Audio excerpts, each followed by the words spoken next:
ఈ పండగ సీజన్లో మెయిన్గా రిలీజ్ అవుతున్న రాజాసాబ్ మరియు చిరంజీవి గారిది మన శంకర వరప్రసాద్ గారు ఈ రెండు సినిమాల్లో ఏది హిట్ అయింది ఏది ఫ్లాప్ అయింది. చాలామంది రివ్యూలు రాసేస్తున్నారు ఇప్పటి నుంచే, ఆ సినిమా హిట్టు, ఈ సినిమా ఫ్లాపు, ఆ సినిమా ఇది ఉందని. ఏది హిట్టో ఏది ఫ్లాపో ముందు ఎవరూ డిసైడ్ చేయలేరు. యాంటీ వర్గాలు ఉంటాయి. ఈ రెండు వర్గాలు నచ్చినోడు కూడా నచ్చినోడు ఉంటారు. వాళ్ళని కొంతమంది నచ్చిన ఉంటారు, వీళ్ళని కొంతమంది నచ్చిన ఉంటారు. వాళ్ళు ఆల్రెడీ ప్రచారాలు మొదలుపెట్టేశారు.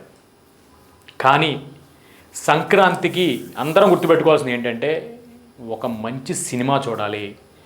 రాజాసాబ్ 9 వస్తుంది, శంకర వరప్రసాద్ గారు 12వ తారీఖు వస్తున్నారు. మిగతా సినిమాలు కూడా రవితేజ గారిది, తర్వాత శర్వానంద్ గారి సినిమాలు అన్నీ కూడా వస్తున్నాయి. ఇవన్నీ కూడా 4-5 సినిమాలు కూడా హిట్ కావాలని మనం కోరుకోవాలి. ఎందుకంటే సంక్రాంతి అంటే జోష్, అందరూ మంచిగా ఫ్యామిలీతో ఎంజాయ్ చేయాలని కోరుకుంటారు. అలాంటప్పుడు కామెడీ బేస్ అయిన థ్రిల్లర్ అవ్వచ్చు, కామెడీ బేస్ అయిన ఫ్యామిలీ సినిమాలు అవ్వచ్చు, ఇవన్నీ వచ్చినప్పుడు అవి హిట్ కావాలని మనం కోరుకోవాలి. ప్రభాస్ గారికి, చిరంజీవి గారికి, వీళ్ళకి ఎవరికి, వెంకటేష్ గారికి, వీళ్ళకి ఎవరికి లేని కాంపిటీషన్ మనకెందుకు, మనం హిట్ కావాలని కోరుకుందాం.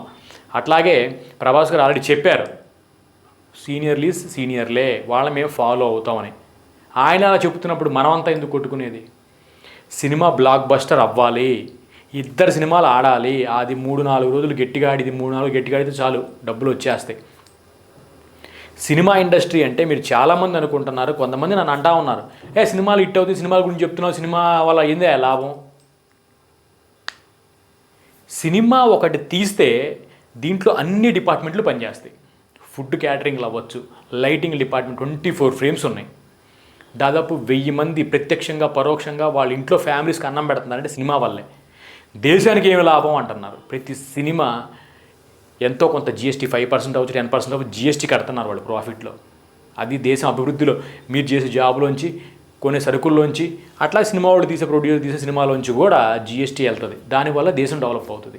సినిమా వల్ల ఒక్కట కాదు, దాదాపు 1000 మందికి పైగా రకరకాల ఇండైరెక్ట్గా విఎఫ్ఎక్స్లు చేసేవాళ్ళు, ఇళ్లలో కూర్చొని ఎడిటింగ్లు చేసేవాళ్ళు, వాళ్ళ కింద అసిస్టెంట్లు, లేదంటే లైటింగ్ వాళ్ళు, లేదంటే ప్రతి ఒక్కళ్ళు ఇట్లా చెప్పుకుంటా పోతే ఫుడ్ క్యాటరింగ్స్ వాళ్ళు, ట్రాన్స్పోర్ట్ వాళ్ళు, వెహికల్స్ వాళ్ళు, ఇలా యాక్టర్స్, దాంతోపాటు సబ్ యాక్టర్స్, దాంతోపాటు ఈ బ్యాక్గ్రౌండ్ డబ్బింగ్ ఆర్టిస్టులు, వెనకాల లైట్ మ్యాన్లు, లేదంటే ఇట్లా ప్రతి ఒక్కళ్ళు ఎంతమంది, దాదాపు 1000 మంది దీని మీద బతుకుతారు.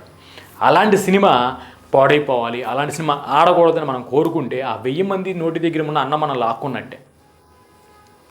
రకరకాలు అనొచ్చు, వాళ్ళ ఫ్యాన్స్, వీళ్ళు ఫ్యాన్స్, వాళ్ళు తిట్టుకుంటూ ఉండొచ్చు కొంతమంది. వాడిని చూసి మనం కూడా కాల్చుకోవాల్సిన అవసరం లేదు.